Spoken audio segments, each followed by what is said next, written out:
30%밖에 못 받아요. 이게 농가들이 화가 나는 거죠. 보험 갑질로 봐야죠, 갑질로.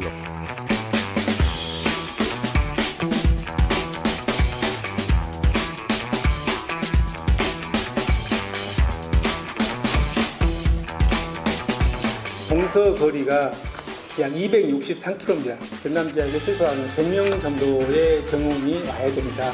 재개발, 재건축하는 것 같은 느낌이 솔직히 좀 듭니다.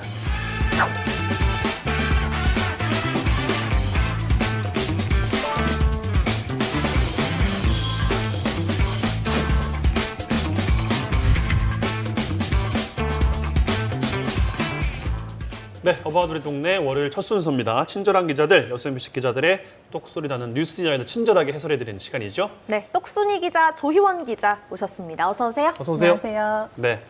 자, 지난주에 국회의원 회관에서 정부와 정치권 또 전문가들이 함께 참여한 순천대 의대 관련된 토론회도 직접 다녀오셨죠. 이야기부터 해볼까요?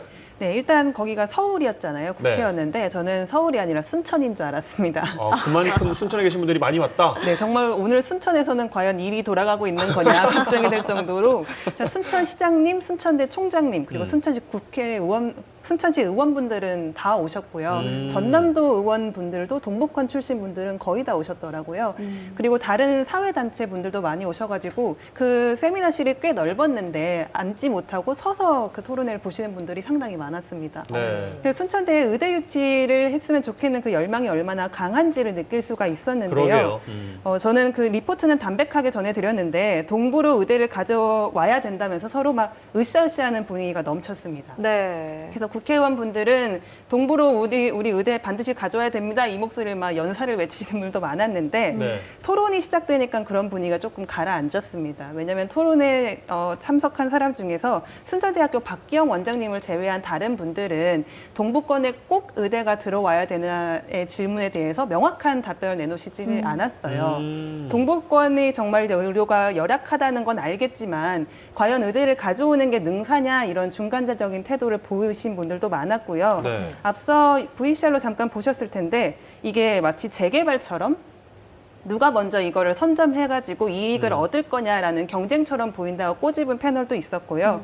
그리고 전남 어디로 할 건지, 동부로 할 건지, 서부로 할 건지는 차근차근 좀 우리가 객관적인 지표를 보면서 논의를 해봐야 된다라고 말한 패널도 있었습니다. 네. 그런데 제가 이 토론회에서 보건복지부 과장님이 참석하셨길래 과연 어떤 이야기를 내놓으실지 상당히 기대를 하면서 들었는데 정말 원론적인 입장만 내놓고 가셨습니다.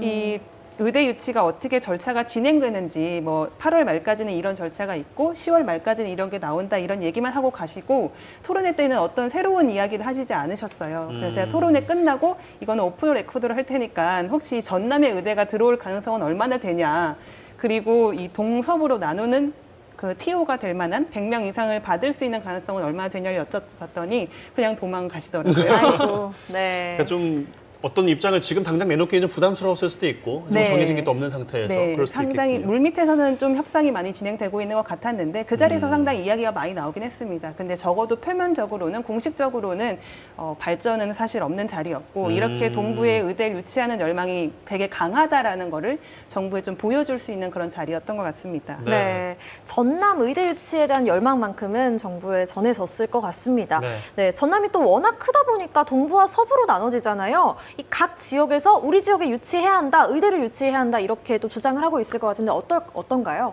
일단 목포 쪽에서 상당히 지금 의대 유치에 대한 목소리가 많이 나오고 있죠. 목포가 얘기하고 있는 건 우리는 30년 전부터 이걸 준비를 해왔다. 의대 유치를 공론화를 비슷하지 않을까요, 그거는? 네, 공론화를 해왔다라고 얘기를 하고 있는데요. 그게 가장 큰 얘기인 것 같아요. 우리가 먼저 시작했다. 근데 사실 의대 유치라는 게 선착순은 아니잖아요. 그렇죠. 네, 그래서 본격적으로는 눈에 보이는 노력을 한 거를 따져보면은 사실 동부나 서부나 비슷합니다. 둘 다 의료 환경이 너무나 열악하다는 건 너무나 잘 알려진 사실이고 시민사회단체를 비롯해서 정치권에서도 의대가 좀 필요하다는 얘기는 둘 다 많이 나왔었고요. 네. 근데 윤소아 정의당 의원이 2016년에 목포대 의대 설립 의대 설립을 해달라고 보건복지부에 건의를 하면서 지난해 말에 보건사회연구원이라는 곳에 용역을 맡겼습니다. 네. 그 용역 내용을 좀 짚어드리면요. 목포대학교에 의대를 유치할 경우에 얼마나 효용성이 있는지를 따져보는 그런 보고서였습니다. 네. 그거를 보면은 의과대학 경제성이 일단 높다. 그리고 고용 유발 효과가 2만여 명이 되고 생산 유발 효과도 약 2조 원에 달한다라는 내용의 보고서예요. 그래서 이 보고서를 근거로 목포대는 이거 봐라. 보고서가 이렇게 나왔으니까 충분히 목포대에 의대를 유치하는 게 합당하다 이렇게 주장을 하고 있는 거거든요. 네. 근데 순천대학교에 따르면 순천대학교에 의대를 유치하는 거를 용역을 이렇게 맡겨도 같은 내용이 나올 거라고 해요. 그만큼 상황이 다르지 않으니까요. 네. 그 순천대는 실제로 2013년에도 이미 이런 비슷한 용역을 맡겼다고 합니다. 사설기관에. 그래서 충분히 효용성이 있다는 게 나왔고 지금까지 사설기관에 5번이나 용역을 맡겨서 타당성이 있는지를 이미 입증했기 때문에 목포 쪽의 주장은 우리도 충분히 커버할 수 있다는 게 순천대 입장입니다. 전남 지역에서는 사실 뭐 어디든지 간에 다 필요하다는 이야기를 하고 있고 맞습니다. 전남 지역에 살고 계신 아닌 분들이 봐도 저기는 없으니까 좀 필요할 것 같은데라는 필요성을 좀 느끼실 것 같은데 맞아요. 서로 지금 선착순은 아닙니다만 다 이야기는 하고 있습니다. 그리고 객관적인 지표를 보면은 사실 서부보다는 동부가 더 필요한 게 객관적으로 보여요. 어떤 게 있죠? 일단 중요하게 볼 수 있는 게 인구 1000명당 의사수인데요. 네. 이걸만 보면은 서부는 1.58명인데 동부는 1.44명입니다. 적네요, 더 네. 동부권 의사 수가. 그리고 면적당 의사수도 중요해요. 이걸 얼마나 빨리 의사한테 도달할 그렇죠. 수 있느냐를 네. 따지는 거니까 그게 서부는 2.5명인데요. 어허. 동부는 1.5명입니다. 이거 차이가 좀 더 많이 나네요. 더 많이 나요. 그래가지고 인구수가 왜냐하면 동부가 더 많기 때문인데요. 네. 그리고 동부는 또 여수 산단도 있고 율촌 산단이 있고 포스코도 있고 좀 대형 공장들이 많잖아요.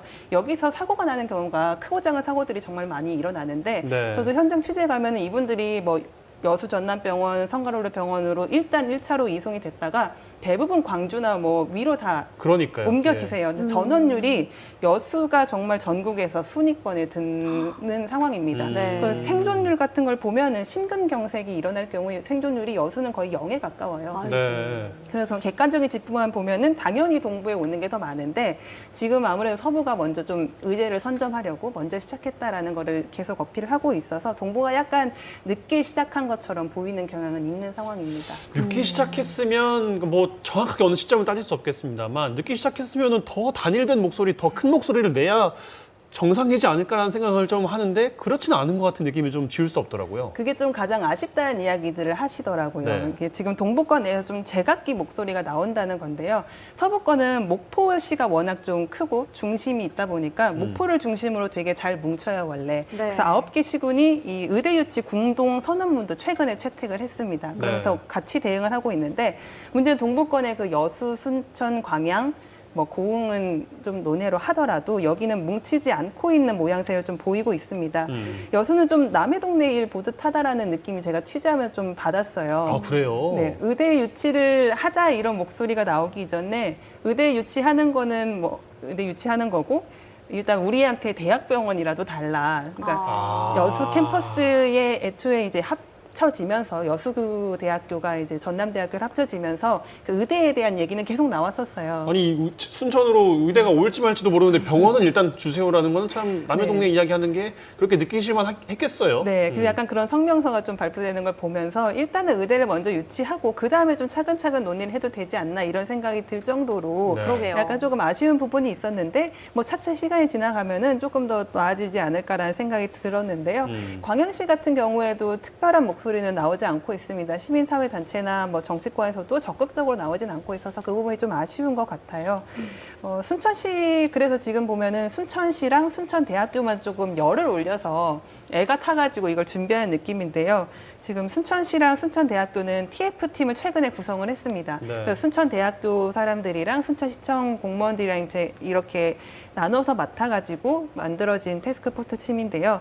이거를 좀 전남 동부권에 있는 여수나 광양 쪽의 사람들과도 좀 같이 할 수 있도록 앞으로 좀 계속 그 두 개의 시에 건의를 할 생각이라고 합니다. 네. 그 목소리를 모아서 아무래도 함께 대응할 필요성이 있기 때문에 이런 활동을 지속해 나갈 것 같습니다. 네, 공감합니다. 앞으로 과정은 어떻게 진행이 됩니까, 그러면? 네, 일단 이달 중에 의대 정원을 보건복지부 확정을 해서 교육부로 통보를 하게 되어 있습니다. 의대 신설에 대한 결정은 그 다음에 이제 진행이 되는데요. 만약에 이 의대 정원 확정안에 대한 뭐 의협이라든지 뭐 병원 쪽에 반발이 높으면은 의대 신설 결정이 좀 연기될 가능성이 있다는 얘기가 나오더라고요. 의대 신설에는 지자체랑 해당 대학의 의지 그리고 실행 가능성을 본다고 정부가 발표를 한 바가 있습니다. 그래서 이 의대 신설 결정이 언제 나오는지 잘 모르겠지만 그때까지는 좀 그런 의지를 좀 지속적으로 정부에 보여주느냐에 따라서 결과가 조금 달라질 것 같아요. 네. 그래서 최근에 순천대학교는 전남 동부 대학들이랑 협약을 맺었는데요. 의료 계열이 있는 뭐 제일대, 청암대, 광양보건대, 한려대, 여수한영대 이렇게 좀 협약을 맺었습니다. 왜냐하면 여기 의료계열 학과 학생들이 상당히 많이 배출이 되는데 이 네. 학생들이 당장 실습할 곳이 없어서 수도권으로 올라가기도 하고요. 취업을 할 데가 없어서 지역에 남아있지 못하는 경우가 굉장히 많대요. 네. 그래서 아무래도 의대가 신설이 되고 대학병이 만들어진다면은 이분들도 혜택을 보기 때문에 좀 먼저 지자체보다 앞서서 대학들이 협력을 한 거고요. 조만간에 세계시 상공회의소랑도 순천대에 협약을 맺겠다고 얘기를 했는데요. 좀 각계각층에서 좀 동부는 의대를 위해서 이렇게 뭉치고 있다라는 걸 얼마나 보여주냐 따라 가지고 앞으로의 과정이 좀 달라질 것 같습니다. 네. 그러게요. 학교들뿐만 아니라 지자체 차원에서도 뭔가 단합된 목소리를 보여줬으면 좋겠습니다. 네. 자, 그럼 다음 이슈로 넘어가 보겠습니다. 조희원 기자의 뉴스 리포트에서도 주의 깊게 아마 시청자분들도 보셨을 내용일 텐데요. 월등명 복숭아 농가에 과육에 구멍이 생기는 천공병이 퍼졌다는 이야기였어요. 어떻게 된 건가요? 일단 이 천공병은 세균성 구멍병이라고 하는데 발음 좀 어려운데 네. 이게 과육에 상처가 나면요. 그 상처가 난 곳에 세균이 들어가서 발생하는 병입니다. 아까 영상으로 보셨을 텐데 과육에 검은색 구멍이 이렇게 송송송송 나는 병입니다. 마치 벌레 먹은 것처럼 보이는데 지금 보이시는 저 모습인데요. 네. 복숭아나 자두 같은 핵과류가 주로 감염이 되는 걸로 알려져 있습니다. 저 감염된 부분만 잘라내서 먹으면은 상관이 없어요. 저희도 현장 가서 먹었는데 맛은 똑같더라고요. 근데 일단 외관상 좋지 않기 때문에 조금이라도 감염되면은 내다 팔 수가 없게 됩니다. 아이고. 그래서 이 천공병은 근데 냉해나 우박 피해를 입으면은 보통 많이 감염이 됩니다. 근데 전남동부지역은 아시겠지만 지난 3, 4월에 냉해 피해를 입었고 최근에 6월에는 우박 피해까지 입었잖아요. 최근에 농가들을 찾아가 보니까 그래서 거의 뭐 수확할 가실이 없을 정도로 좀 많이 어려운 상황이었는데 농민분들은 뭐 이거는 쓸 수가 없다. 올해는 출하를 포기했다라고 얘기하시는 분들도 많았습니다. 전라남도가 집계한 바에 따르면은 170헥타르 농가가 있는데 전남에는 316헥타르 농가가 냉해 피해를 당했다고 해요. 그래서 절반에 가까운 농가가 올해 좀 농사를 망쳐서 씨름을 하고 있는 상황이었습니다. 네. 아니 이제 장마도 왔고 비 피해가 굉장히 커서 농민분들의 피해가 더 커졌을 것 같아요. 맞아요. 장마 기간에는 과수가 햇빛을 받지 못하고 습도가 높잖아요. 네. 그래서 과육이 되게 연약해져서 병충해 피해가 상당히 커져요. 그래서 좀 출하에 큰 타격을 입을 수밖에 없는데요. 지난 주말에 호우로 광양에만 10헥타르가 넘는 과수 농가가 피해를 입은 걸로 집계가 됐습니다. 근데 이게 전부 다 집계가 끝난 게 아니라 앞으로 태풍도 오늘 또 온 걸 보면은 계속 진행이 될 거기 때문에 농민들은 좀 올해 한 해가 좀 유례 없이 힘들 것 같다라는 전망이 나오고 있습니다. 네. 네.